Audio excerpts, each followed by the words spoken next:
Olá, seja muito bem-vindo ao Direto do Plenário. Começa mais um programa de prestação de serviços, utilidade pública e um jornalismo pautado na verdade. A Câmara Municipal de Osasco, por meio da TV Câmara, tem trazido temas relevantes que têm contribuído para o desenvolvimento da nossa querida cidade de Osasco. E como vocês já viram na imagem aberta, nós sempre temos um convidado ilustre dos mais diferentes segmentos. E o meu convidado de hoje é uma pessoa que eu tenho muito carinho, muito apreço e muito respeito. Ele é advogado e já tem uma larga experiência na questão da legislação eleitoral. Está aí na imagem, o doutor Edu Éder, nosso convidado de hoje. E você vai ter a oportunidade, você que nos assiste, você que é candidato, você que é pré-candidato ainda, não é candidato porque ainda não tivemos ainda o registro das candidaturas, vamos ter um momento oportuno, vamos falar sobre isso, inclusive, mas você que me assiste, que é pré-candidato, vai ter esclarecimentos importantíssimos sobre a legislação vigente de 2024. Algumas mudanças pontuais e, evidentemente, que o nosso objetivo aqui é trazer esclarecimentos de uma maneira democrática, transparente e ímpar.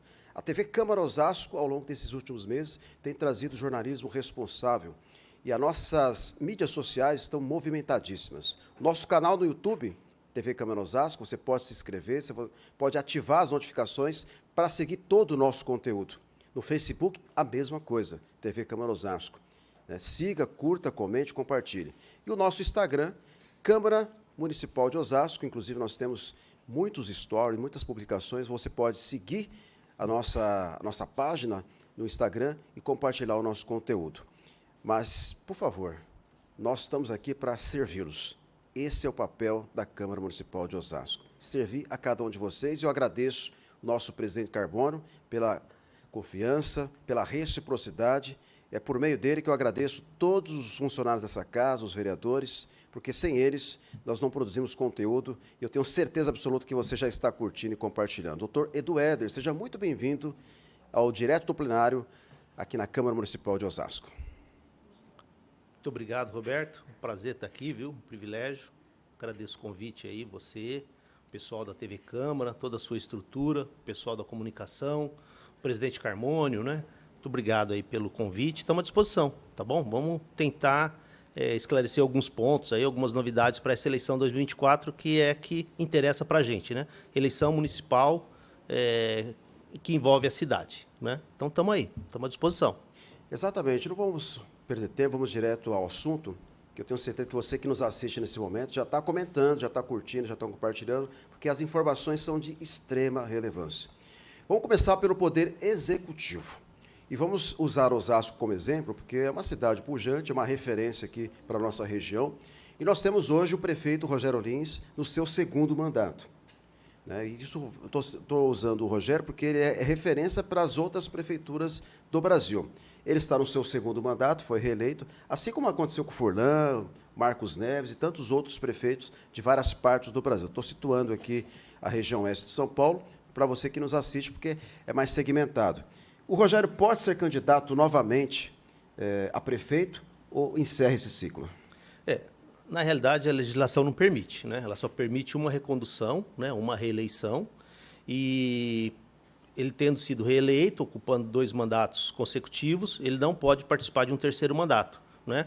A legislação entende que isso daí seria uma perpetuação no poder, né? Então impõe restrição para ele concorrer. Então ele não pode ser candidato a prefeito, né, aqui na cidade. Se fosse uma eleição que tivesse cargo para deputado federal, deputado estadual, ele até poderia concorrer, né, como muitos prefeitos concorreram na outra eleição. Ou, que nem agora, muitos deputados federais e estaduais vão concorrer à prefeitura. Não tem impedimento. Mas para um terceiro mandato, ele teria impedimento. O senhor falou sobre os deputados. Nós temos, por exemplo, 4 pré-candidatos aqui já identificados no município de Osasco. E esses pré-candidatos são no mandato de deputado federal e estadual.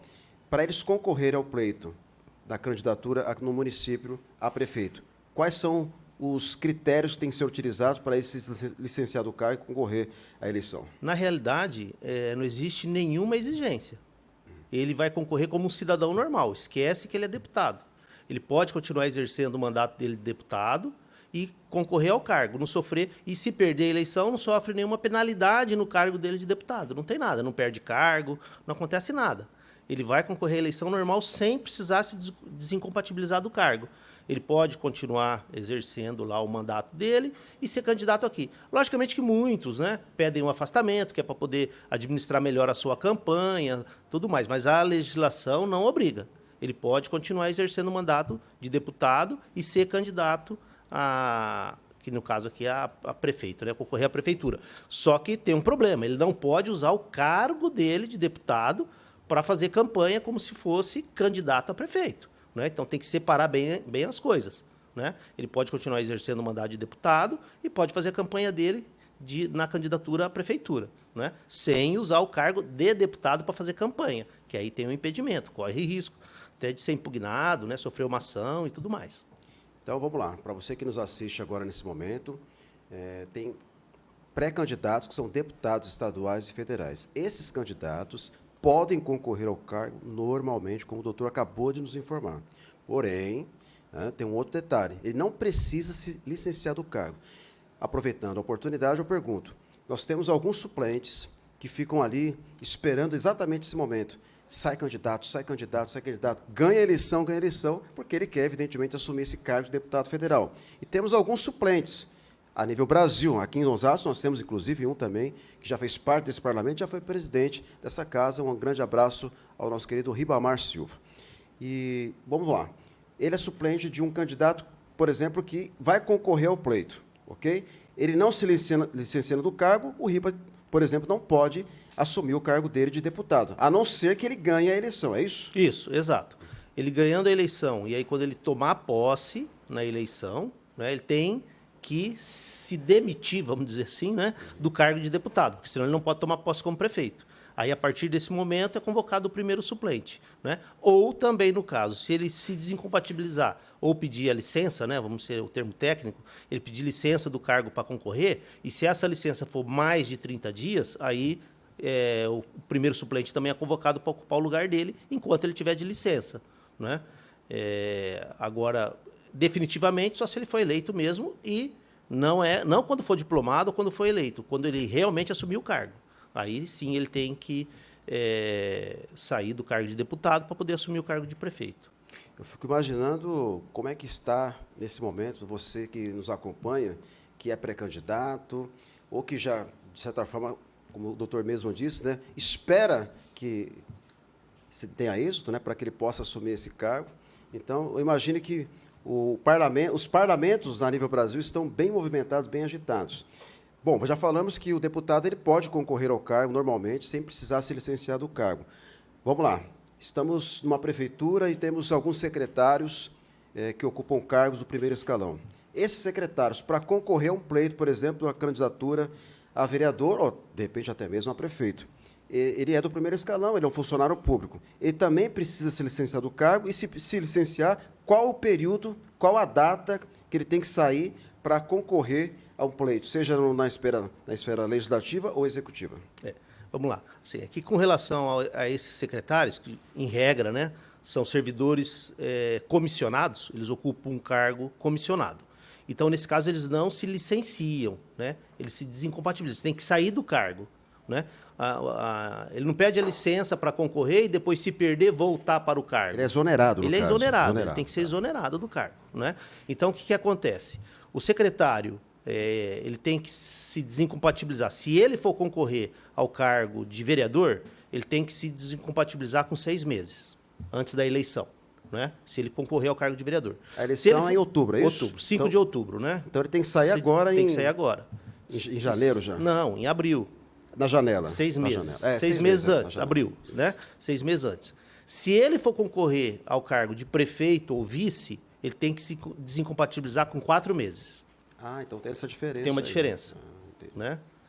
Tem uma diferença. Então, se for concorrer prefeito e vice, 4 meses. Se for concorrer a vereador, 6 meses. Ok, então, isso estou falando do primeiro escalão. Mas não é secretário, mas ocupa um cargo de diretor, ou qualquer outro cargo, é a mesma coisa? Então, aí que está o problema, porque a legislação, ela não elenca os cargos, né, que tem que se desincompatibilizar. Não dá o nome dos cargos. Né? Então, dá o nome de alguns cargos. Ministro, secretário, delegado de polícia e tal.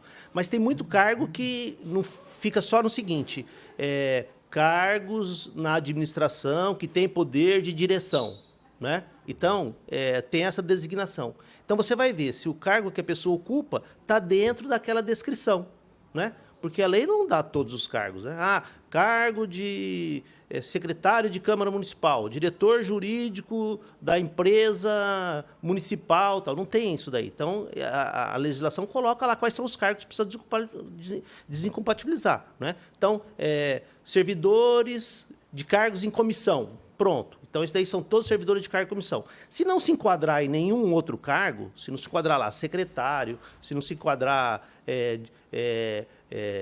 pessoa que pode aplicar multa ou cargos mais graves, tal, né, assim, que exige uma desincompatibilização maior, então ele vai para a regra geral, que é a regra dos 6 meses.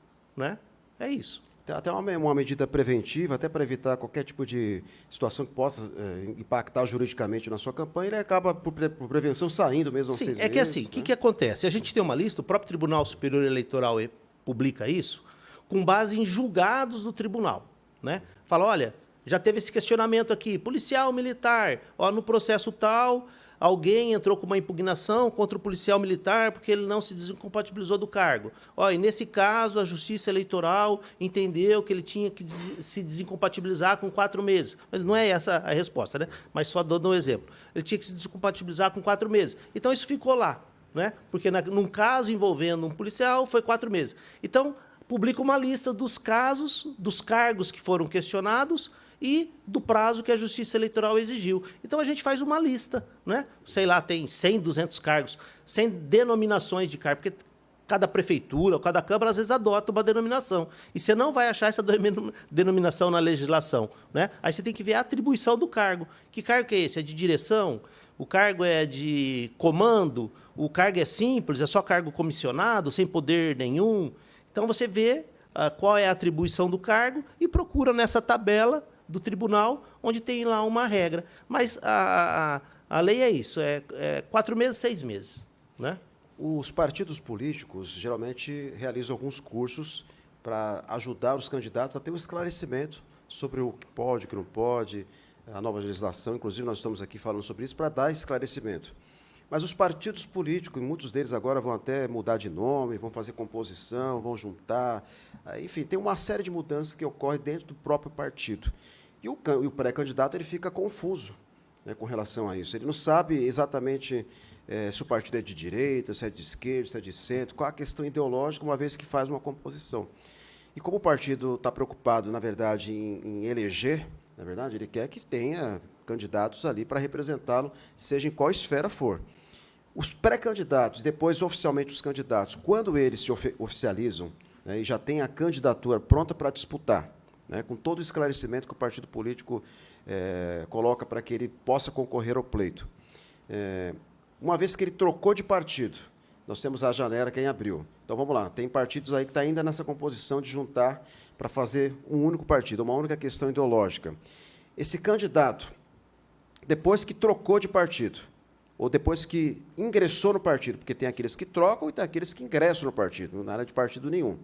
Né? A legitimidade da candidatura dele, ela está vigente, ela está legal, ele pode concorrer ao pleito, mesmo na mudança e na troca, porque nessa janela de troca ele era de um partido, então tem a janela, ele trocou para outro partido, independente da questão ideológica. Ainda assim, a legitimidade que ele pode concorrer é plausível, ele pode sofrer alguma interferência judicial, uma vez que a Justiça Eleitoral... eu entendo que a junção não deixou alguns pontos que não foram bem esclarecidos, então não vamos legitimar. Então ele vai lá todo feliz, achando que está concorrendo, mas o problema do partido na junção deu problema, aí tem que voltar, não era aquilo que queria.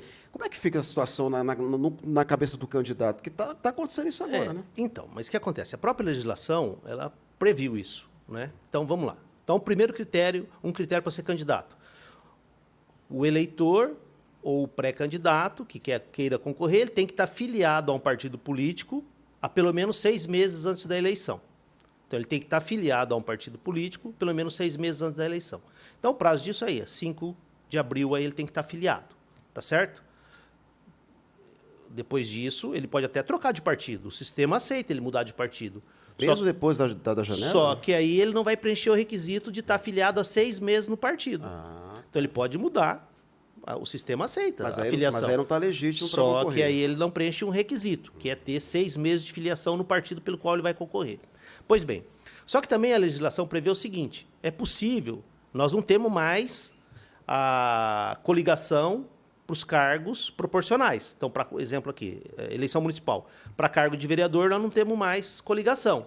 Não pode mais juntar 2 partidos. Só para esclarecer para o público que nos assiste, desculpe interrompê-lo, porque a gente fala tecnicamente e tem os leigos, né? Quando a gente fala em coligação, é quando pega um partido A e pega um partido B, junta ali a quantidade de candidatos, que a gente vai entrar nesse mérito daqui a pouco, e aí ele consegue, na coligação, fazer uma chapa, é isso? Isso, para concorrer junto para vereador. Não pode mais, pode só para prefeito. Para vereador não pode mais juntar 2 partidos e lançar os candidatos, a não ser que o partido esteja coligado em federação. Então, essa é uma nova modalidade que teve na eleição de 2022. Você faz uma federação. É um mandato coletivo, é isso? Não, uma federação. Federação. A federação, o que é? Os partidos se juntam, né? Eles fazem um novo estatuto. Então, os partidos continuam existindo. Ok. Eles fazem um novo estatuto para essa federação. Essa federação tem um nome e eles obrigatoriamente precisam continuar federados por pelo menos 4 anos. Então, só que essa federação ela é realizada a nível nacional. Quem faz não é o partido aqui na base, na cidade, não é no estado. É o partido nacional. Então, junta a direção nacional do partido A com a direção nacional do partido B, se resolve se juntarem, fazer uma federação, e aí eles vão concorrer àquela eleição em federação, como se fosse um partido só. Só que essa federação de partidos que podem não, hoje nós temos 3 federações, né, que foram feitas em 2022. Nós temos a federação do PT, PCdoB e PV, é uma federação. Okay. Nós temos outra federação, PSOL e Rede, é outra federação. E nós temos outra federação que é o Cidadania e o PSDB. Então essas 3 federações que foram feitas em 2022 estão valendo agora para 2024. Então, esses partidos não têm candidato isoladamente. Eles têm candidatos de federação. Tá, então vamos lá. Né? Vamos dar um exemplo aqui então, só para terminar esse dado. Então, essa federação, para poder ser feita, ela tem que ser aprovada no Tribunal Superior Eleitoral até dia 5 de abril, que é o prazo de 6 meses antes, que é para isso que você perguntou. Espera aí, então se o meu partido se juntar com o outro lá numa federação e eu não gostei, eu posso sair? Pode, porque dá tempo. Né? Então, se você sabe que o seu partido fez uma federação, ele teve que registrar essa federação até 5 de abril, você vai lá no dia 5 de abril, você sai e vai para outro partido. Você continua preenchendo o requisito de 6 meses antes da eleição. Entendi. Entendeu? Entendi. Então, quer dizer, você não vai ter essa surpresa. Olha, no dia 1º de maio o partido fez a federação. Não, não pode mais. Essa federação tinha que ter sido 6 meses antes da eleição. Para quê? Para isso mesmo, para dar oportunidade de quem não concordar com a federação, mudar de partido. Entendi. É justamente que isso, aproveitando esse gancho, que eu acredito que muitas pessoas devem estar se perguntando agora. Então, vamos lá. Essas federações já concorreram, tudo certinho. Agora, na hora de ter a legenda, é uma federação. Qual legenda ela vai representar? O partido A, B ou C, ou vai ter um número específico para representar a federação? Então, é que assim, não tem um número específico para representar a federação. Porque cada partido continua existindo. Aí, de acordo com o estatuto da federação, de acordo com o que eles deliberaram lá, então, por exemplo, tem que lançar 20 candidatos. Né? Olha, foi deliberado lá no estatuto da federação, a nível nacional, que o partido A vai ter direito a 30% das vagas, o partido B vai ter direito a 30% das vagas e o partido C vai ter direito a 40% das vagas. Pronto, é assim que eles vão distribuir. Então, quantas vagas nós temos? Então, um exemplo, 21 vagas, 20 vagas. Então, o partido A tem direito a 30% tem direito a 6 vagas, o partido B tem direito a 6 vagas, o partido C tem direito a tantas vagas. É isso, não é? O que eles deliberaram. Então, cada partido vai ter aquele número de candidato de acordo com o que está no seu estatuto, aquele candidato vai ter o número dele do partido, o outro candidato vai ter o número do partido B, vai ter o número dele, e o candidato do partido C vai ter o número dele. e eles vão concorrer ali como se fosse uma federação, um partido só. Então, no final das contas, quando essa federação tiver os candidatos já praticamente registrados e concorrendo ao pleito, quando concorrer à eleição e no saldo final, se essa federação, por exemplo, elegeu X candidatos, ele vai representar a federação ou o partido que representou a federação? Não, ele vai representar o partido. O partido. Ele vai representar. Tá. Então, dentro da federação, olha, então esse partido aqui, naquela continha que faz, né, para poder atribuir as vagas, distribuir as vagas. Ó, esse partido aqui teve direito a 2 vagas, né, pelo quociente eleitoral. Ele foi bem votado, tem direito a 2 vagas. Quais serão os candidatos? Os 2 mais votados da federação. Não importa se é do partido A, partido B ou partido C. Ah, não é o mais votado do partido A, o mais votado do partido B ou o mais votado do partido C. Não, é o mais votado da federação. Os 2 mais votados, no caso. Não importa de que partido ele seja. E hoje nós temos só 3 por enquanto. Há possibilidade de mais alguma se unir até abril? Ou não? Acredito que não, porque não tem nenhum pedido de registro de federação em andamento, né? Tem especulações aí, se falam em especulações, né? Mas para validade para essa eleição teria que correr bastante. O partido, porque ele tem que fazer uma assembleia, os partidos que estão se federando, né? Tem que fazer assembleias nacionais, registrar essas assembleias no registro de títulos e documentos lá em Brasília, fazer um pedido para o TSE vai analisar se está tudo ok, vai aprovar a federação. Então, teria que correr bastante para poder sair a federação. Nessas 3 aí que nós vimos, esse procedimento demorou uns 6 meses. Né? Então, não é tão rápido. Mas pode ser que eles façam federações, o partido já faça federação, pensando na eleição de 2026, que não valha para a eleição de 2024. Ele pode fazer. Se ele não registrar o Estatuto da Federação 6 meses antes, supondo que ele faça uma federação para maio, nos interesses dos deputados. Como tem aí o pessoal falando, olha, como que é lá, 2 partidos grandes aí querem se juntar para ter o maior número de deputados. Ótimo, ele pode fazer essa federação. Se ela sair em maio, sair em junho, ele pode fazer. Só que ela não vai valer para a eleição de 2024. Né? Por conta do prazo, né? Por conta do prazo. Entendi. Bom, você que está nos assistindo pela TV Câmara Osasco, nós estamos recebendo aqui o doutor Edu Éder, advogado especializado em legislação eleitoral. Você que está me assistindo nesse momento, comece a compartilhar, comece a comentar, porque é importante. Tudo que nós estamos discutindo aqui é de interesse público, social, vai impactar no resultado das eleições e vai impactar nas decisões das pessoas que vão representar os mais diferentes segmentos. Então, conhecer a legislação eleitoral é fundamental. É por essa razão que você que está com a intenção de concorrer ao pleito tem que ter esse conhecimento. E aqui estamos tendo uma aula para você entender como é que funciona. Está só começando. Temos mais indagações, mais perguntas, falamos do Poder Executivo, das federações, dos partidos. E eu queria aproveitar a oportunidade, doutor, e perguntar para o senhor da seguinte maneira, porque nós temos hoje uma quantidade de... Isso aí registrado pelo IBGE, né? Em algumas cidades, a quantidade de pessoas que moram e residem em um determinado município. Mas temos a quantidade de eleitores, e é baseado nos eleitores, né, que a gente tem um número específico, que é o tal do quociente eleitoral, que um partido precisa para conseguir eleger, por exemplo, vereadores. Bem diferente da questão do proporcional lá para prefeito, mas nas câmaras municipais tem que ter um número. Vamos dar um exemplo aqui da cidade de Osasco. Então, nós temos aqui praticamente quase 600 mil eleitores, não sei exatamente o número exato, né, porque até abril acho que deve mudar alguma coisinha, enfim, mas vamos colocar aí 600 mil eleitores. E hoje nós temos 21 vereadores aqui na Câmara Municipal de Osasco. E, pelo que a gente tem observado, não vai aumentar, vai ficar 21.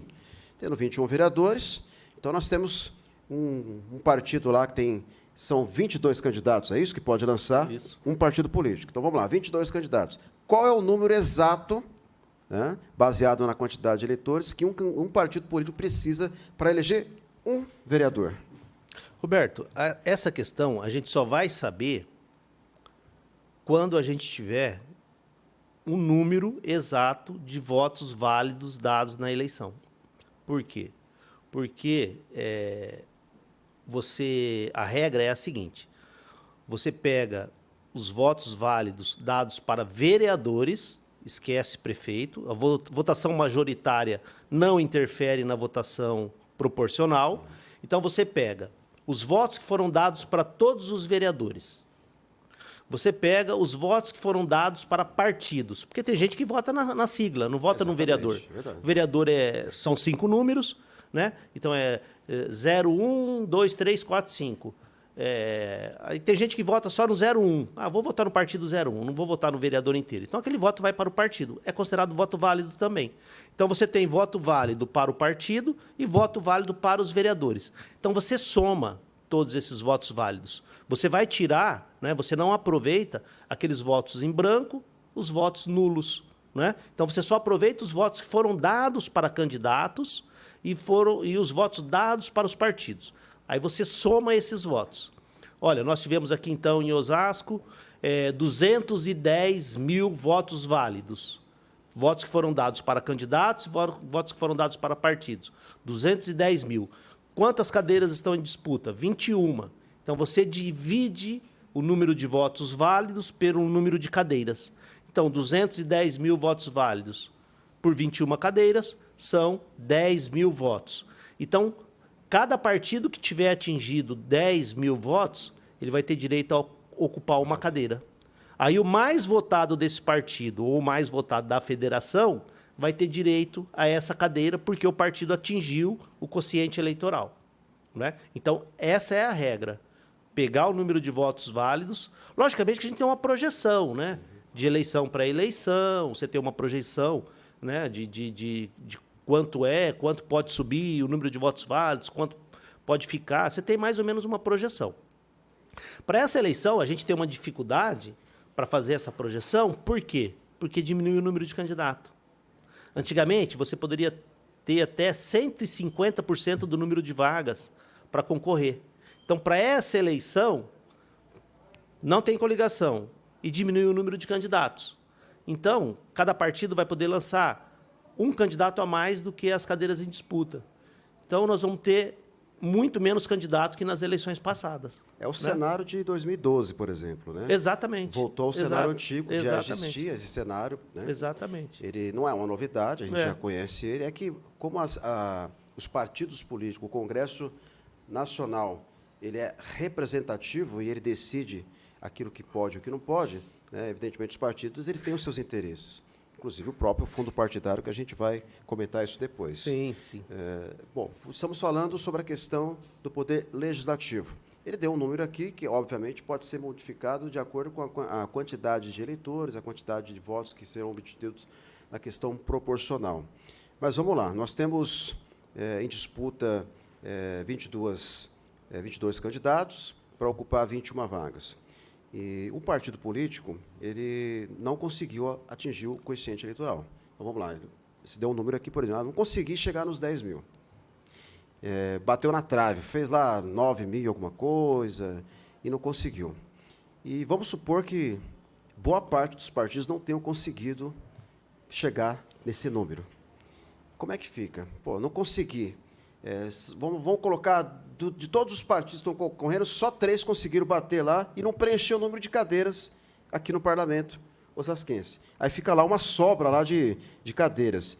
E agora, quem vai preencher essas vagas, uma vez que o quociente eleitoral não foi atingido? Explica o pessoal de casa que nos assiste, que é interessante isso, né? Na realidade, você usou o termo que a gente usa mesmo, né? As sobras. Nós vamos para as sobras. Então, essa primeira distribuição é das cadeiras pelo quociente eleitoral. Então, que nem você falou no seu exemplo, olha, só 3 partidos preencheu, atingiu 10 mil votos, então 3 partidos conseguiram 3 cadeiras direto. Mas então nós temos ainda 18 cadeiras para fazer essa distribuição. Então, nós vamos fazer a distribuição das primeiras sobras, né?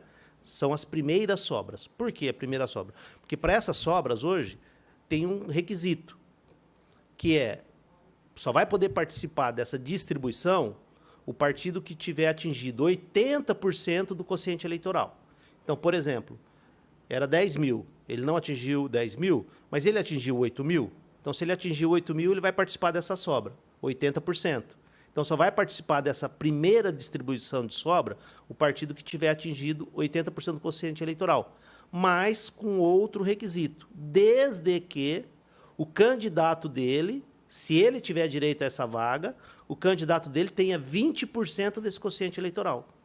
Então, ele vai poder participar. Se o partido teve 8.000, mas ele lá dentro do partido tem algum candidato que teve 1.600 votos. Se ele não tiver candidato com 1.600 votos, ele não vai levar essa vaga. Tá certo? Mas o partido fez 80%, mas não tem ninguém com 20%. Bom, então ele não vai ter direito à vaga. Olha, o partido tem candidato que teve 2.000 votos.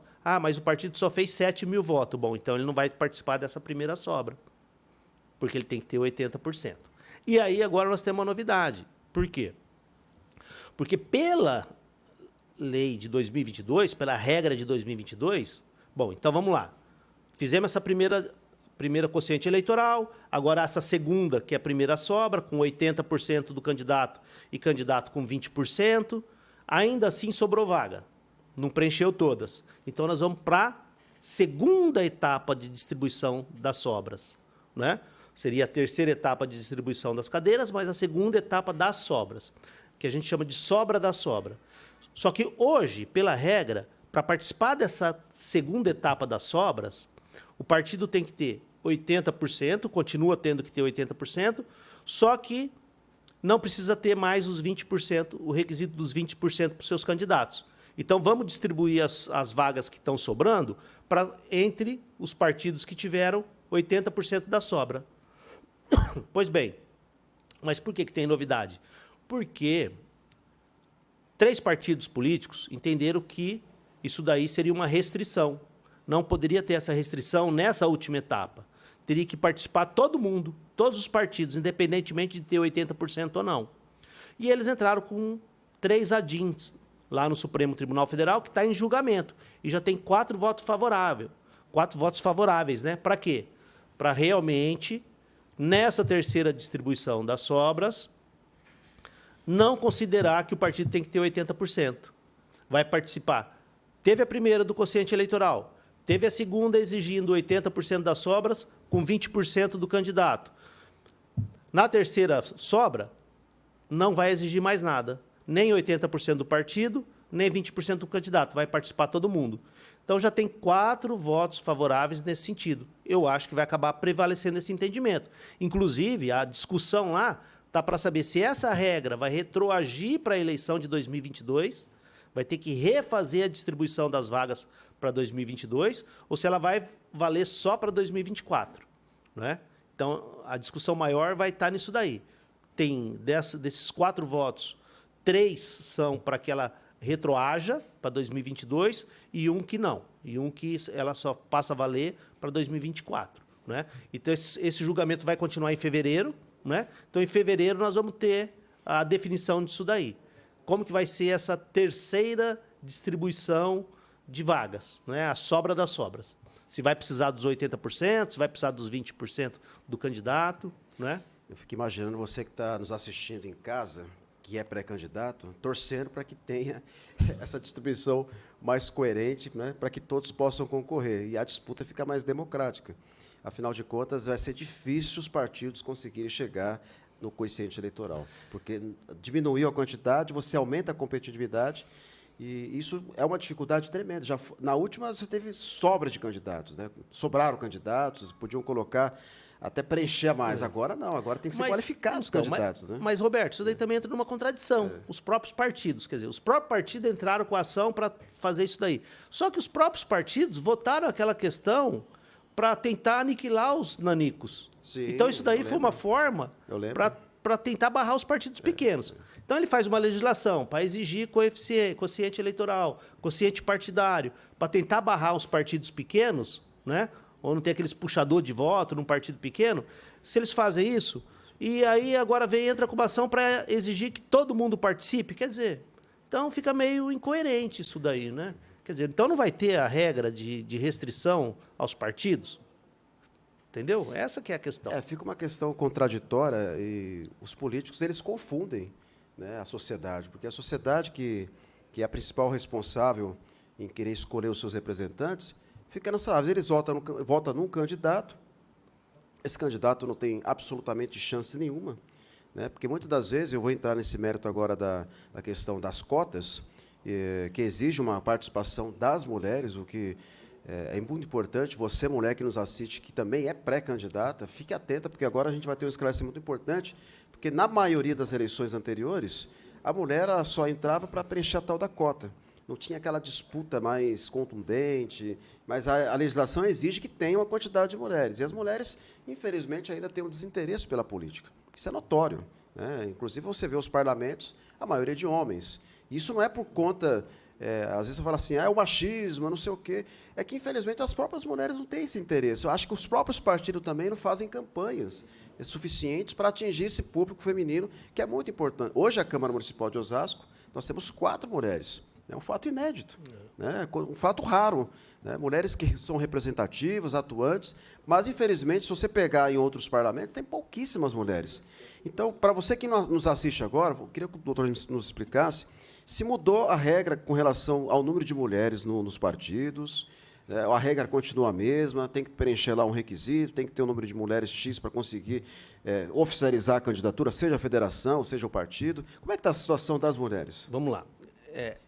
Tem lá projetos em andamento, né, para tentar modificar isso daí, para exigir uma participação maior das mulheres, ou para ter até a reserva de cadeiras, não é nem a reserva de vagas, tem a reserva de cadeiras para mulheres, né? Mas ainda está lá em discussão e tal.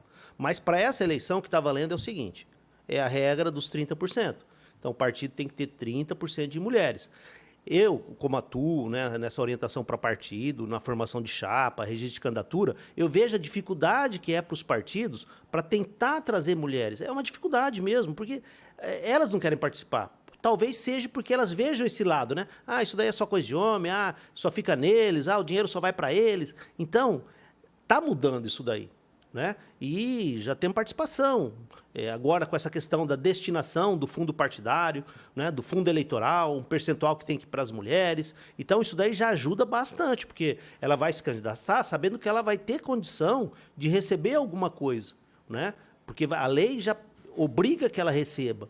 Né? Então, isso é bem importante. Então, nós temos 30%, tem que estar reservado 30% de vagas para as mulheres. O tribunal está batendo muito nisso, o TSE está impugnando candidaturas, derrubando DRAP, derrubando candidatos, né? No Brasil inteiro. Toda a sessão do TSE, você vê que tem lá impugnando alguma cidade, alguma Câmara. Mas vai cair a chapa inteira? Vai cair a chapa inteira, está caindo a chapa inteira. Por que eles querem? Porque eles querem dar exemplo. Eles querem que realmente você tenha candidatas, né? Que você conquiste candidatas, faça com que elas saiam candidatas. Não vai lá só para preencher a vaga, né? E dando meios, né?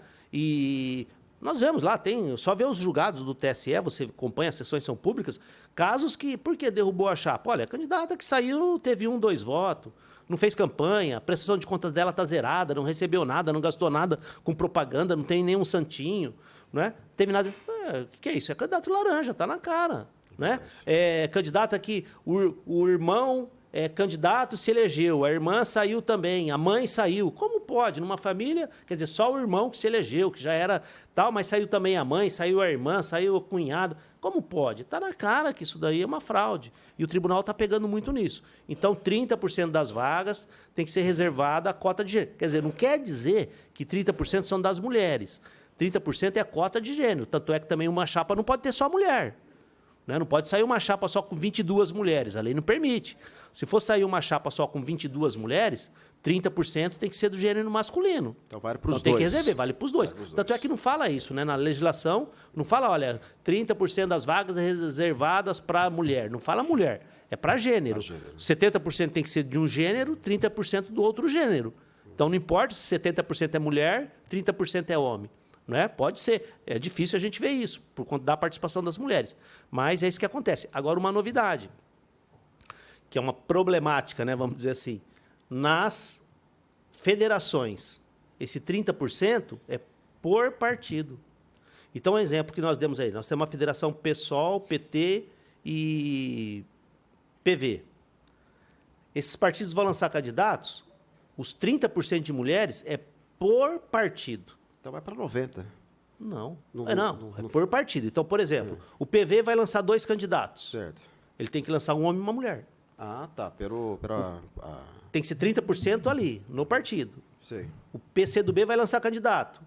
Ele vai lançar 6 candidatos. Então, desses 6 candidatos, 2 têm que ser mulheres. Entendi. Entendeu?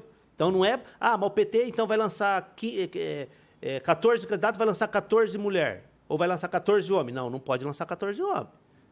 Ele tem que lançar os 30% de mulher ali do tanto de candidato que ele vai lançar. Então, a federação tem um complicador. Esse número da observação da cláusula de gênero é por partido, não é a federação inteira.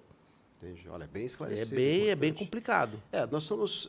essa problemática que nós encontramos na nossa legislação, ela causa muita confusão e dentro dos próprios partidos. É por essa razão que nós estamos trazendo aqui o doutor Eduardo, que tem esse esclarecimento, né, para mostrar para vocês que tem algumas coisas ainda que vão ser julgadas agora em fevereiro, pode ter algumas mudanças. Então, é um cenário ainda um pouquinho complexo, confuso, mas é interessante você que vai se colocar à disposição para concorrer a algum pleito, já entenda como é que vai funcionar essas normativas, que vai impactar nas decisões futuras. E eu queria aproveitar, porque tem uma dúvida, doutor, que paira no ar, que as pessoas falam muito do mandato coletivo. Nós tivemos na última eleição, aqui na Câmara, inclusive, nós tivemos o mandato coletivo do PSOL, mas as pessoas não entendem ainda como é que funciona esse mandato coletivo. Mas quem que vai representar de fato e de direito nesse mandato coletivo? Uma vez que são 5, 6, 10, tantas pessoas, dependendo do parlamento, então tem essa dúvida, esse ponto de interrogação. Eu gostaria que o senhor pudesse esclarecer como é que funciona esse mandato coletivo, por que ele foi autorizado, né, qual é a razão, qual é o motivo, e se isso tende a se repetir agora na próxima eleição também. Que, na realidade, tecnicamente, né, juridicamente, para a Justiça Eleitoral, não existe um mandato coletivo. Não existe um mandato coletivo. Né? A mandata coletiva, como alguns falam, não existe. Para a Justiça Eleitoral não existe. Existe um candidato. É aquele candidato que vai representar, é aquele candidato que vem na Câmara, aquele candidato que é nomeado, aquele candidato que toma posse, né? Aquele candidato que exerce o cargo. É aquele candidato. Logicamente, se ele quer exercer isso daí, dividir as funções, não tem problema nenhum no gabinete dele. Mas não existe como o pessoal tinha ideia. Numa determinada matéria, nós temos aqui 5 pessoas do mandato coletivo, né? Porque 5 ajudaram a eleger o candidato A. Né? Então, nós vamos alternar lá, nós vamos dividir o salário do subsídio que o vereador ganha em 5. Não é assim. É um só que vai representar esse mandato, né? E, logicamente, ele vai ouvir os demais e expor as ideias dos demais. Mas os demais não têm atuação nenhuma juridicamente no mandato. Então, eles vão lá, eles vão assumir compromissos públicos junto ao eleitorado, vão fazer a propaganda. Né? O que a legislação eleitoral permitiu é que, na designação do nome, constasse que se tratava do mandato. Um mandato coletivo. É isso que permitiu. Para registro, para alguma coisa, não tem nada. É só um candidato. É um que vai ter que preencher o requisito, é um que vai ter que estar afiliado, é um que vai ter que ter domicílio eleitoral, é um que vai ter que ser ficha limpa. Mas o B lá, nem filiado é. Não tem problema. Para a Justiça Eleitoral não tem problema nenhum. Ele tem condenação, ele não poderia ser, porque ele não é ficha limpa. Para a Justiça Eleitoral não tem problema nenhum. É só daquele candidato. Não importa os demais que fazem parte do mandato coletivo para fins de divulgação ao eleitorado, né? Para fins de exercer o mandato. O que acaba acontecendo é assim, é que aquele que é eleito, ele assume o compromisso com os demais que ajudaram ele, né, a se eleger, e essas pessoas, às vezes, são nomeadas, né, para os cargos que o vereador tem direito, que o deputado tem direito, né? Vou te nomear no cargo, você está próximo, para você me ajudar. Mas lá no plenário, lá na votação, lá na assinatura, ou perante as comissões, tal, é só aquele que foi eleito. Né? Então, não existe essa questão, tecnicamente, né, juridicamente, para a Justiça Eleitoral, do mandato coletivo. Né? Tá aí, muito bem esclarecido. Aquele que realmente foi eleito é o que vai assinar os projetos de lei do Parlamento, como nós tivemos aqui, por exemplo, a Juliana da Ativoz, que é a nossa representante da mandata coletivo, apesar de nós termos aí outros integrantes. Então, ficou bem claro, bem esclarecido. Muitos pontos já foram comentados, esclarecidos. Queria agradecer o carinho da sua audiência, a sua participação, a sua reciprocidade, a confiança. E o Parlamento osasquense, ele tem esse objetivo. O nosso departamento de jornalismo, ele está focado para que você tenha conhecimento da nossa legislação. Aqui nós trazemos personalidades dos mais diferentes segmentos, cada um com conhecimento, evidentemente, no seu segmento, e isso é importante nós deixarmos claro para que você entenda, porque o Parlamento osasquense, além de ser um parlamento de reciprocidade, de transparência, tem um departamento de jornalismo preocupado com a informação. E essa é a missão do Departamento de Jornalismo da TV Câmara de Osasco, é levar informação para que você tenha esclarecimento de tudo o que acontece no cenário municipal e também, por que não, nacional. Eu falei da questão do prefeito, né, que não pode concorrer à reeleição, mas tem também a questão do vereador.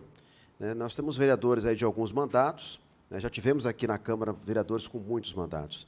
A legislação atual, o vereador atual, né, o vereador que está no cargo, ele pode concorrer novamente à eleição e ele concorrendo à eleição, ele pode continuar no cargo, ou tem que abrir mão do cargo para o suplente assumir, para ele encarar essa empreitada, ele pode concorrer sendo vereador. É um ponto também, assim, às vezes, confuso. Mas ele é vereador, vai concorrer de novo, mas ele não teria que sair do cargo para concorrer? Como é que é essa questão também do legislativo? Acho que é importante, que muita gente tem dúvida com relação a isso.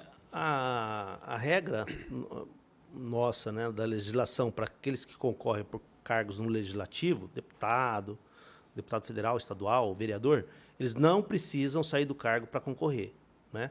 Não tem cláusula de proibição de reeleição, ele pode ocupar o cargo quantas vezes for eleito, não tem nenhuma proibição, e ele não precisa sair do cargo para concorrer, né? Ele pode concorrer para reeleição, vamos dizer assim, né? E continuar no cargo, sem problema nenhum, né?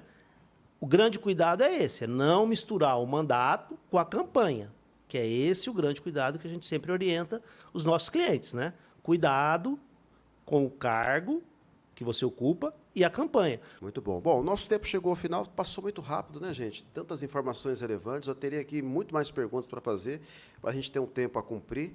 Afinal de contas, todos os nossos convidados também têm as suas ocupações, têm as suas responsabilidades.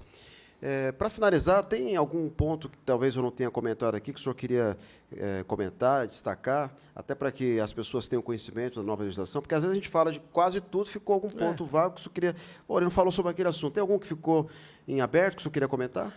Roberto, é que assim, aqui é muita coisa, né? Muita coisa, bastante tem muita coisa. Mas, informação. assim, em linhas gerais, é isso aí. E o que a gente vai ver aí, o que é muita dúvida do pessoal, é essa questão, pré-campanha, tá fazendo propaganda, nunca pôde pré-campanha, agora o cara fala que é pré-candidato, tal, pode. Pode. Agora a nova legislação, a emenda lá de 2021 permitiu você fazer pré-campanha, desde que você não tenha pedido explícito de votos, né? Nem queira aliciar ali aquela pessoa como já o seu eleitor. O que ele não pode fazer é tentar aliciar o eleitor, já comprometendo o voto do eleitor. Então, pedindo voto, né? Isso que a legislação não permite. Mas os atos de pré-campanha, né, estão permitidos.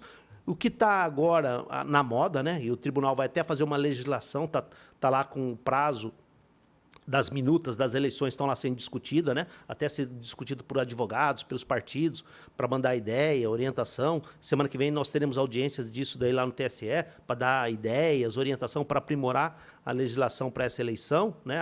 As minutas de resolução do tribunal, e uma delas é sobre a inteligência artificial, que é o que está na moda, né? O tribunal está quebrando a cabeça lá para tentar regulamentar o uso da inteligência artificial nessas próximas eleições, porque realmente é difícil, vai ser difícil, né? A parte tecnológica aí, mas vamos ver, vai sair uma regulamentação, né? Isso daí, ficar atento. Inclusive, nós vamos trazer aqui um advogado especializado nesse assunto, o Dr. Marcos Veloz, estará com a gente aqui no dia 24 e vai falar exatamente sobre essa questão da inteligência artificial, sobre crimes eleitorais, né? Ele se especializou nisso e ele vai ser o nosso convidado daqui. Então, um grande abraço ao Veloz e nós vamos estar trazendo para que você que está em casa também possa nos acompanhar e ter os esclarecimentos dessa nova realidade virtual que, olha, essa eleição promete, doutor. Imagino o que vai acontecer daqui para frente. A gente tem que estar muito atento, porque às vezes você vai ver um candidato ali achando que é o candidato, é uma réplica dele, né, com ideias e projetos. Mas esse cara não fala tão bem assim, o que está acontecendo? Né? O que aconteceu que ele está mudado? Cuidado, a gente vai ter muito disso aí nas eleições, tem que ficar muito atento, né, doutor? É isso aí. Doutor, eu queria agradecer. Quer falar alguma coisa? Eu quero agradecer, Roberto. Queria agradecer você aí pelo convite, viu? Muito obrigado. É um privilégio, mais uma vez, né, falar que está aqui. E obrigado a todo o pessoal da comunicação, né? Um trabalho excelente, né? Que a gente vê aqui. E também ao Carmone, presidente da Câmara. Obrigado aí. E toda essa estrutura maravilhosa que está proporcionando para a população, tá bom? E estou aberto aí, precisando da gente, estou aberto para outros convites, viu? Muito obrigado, Roberto. Doutor, muito obrigado, então, querido amigo, e agradecer a todos vocês que nos acompanharam com a paciência, com carinho, com esse olhar clínico para a Câmara Municipal de Osasco. Lembrando, o nosso canal no YouTube está à sua inteira disposição. É muito simples. TV Câmara Osasco, você vai dar aquela clicadinha para se inscrever, ative as notificações para você receber todos os nossos vídeos. Em fevereiro retorna, né, as sessões normais, nós estamos no recesso, mas no recesso estamos trazendo para vocês a oportunidade de conhecer um pouco mais sobre os mais diferentes departamentos. Se você também não está inscrito no nosso Facebook, vai lá, dá uma curtida, dá uma comentada, compartilha o nosso conteúdo. E nós temos a nossa página no Instagram, Câmara Osasco. Lá também tem um conteúdo bacana, muitos stories estão sendo compartilhados lá também com os bastidores. É uma oportunidade ímpar de você conhecer o nosso parlamento. Porque aqui é jornalismo verdade, com responsabilidade, com prestação de serviços, utilidade pública e um jornalismo sem pautas viciadas. Muito obrigado a todo o nosso corpo técnico, a nossa equipe, a nossa produção de profissionais que estão por trás das câmeras que você não enxerga, mas todos eles têm um papel fundamental aqui no desenvolvimento da nossa TV, e eles estão aqui proativos, prontos para nos atender. Então, que Deus te abençoe, um forte abraço e até a próxima entrevista. Até lá.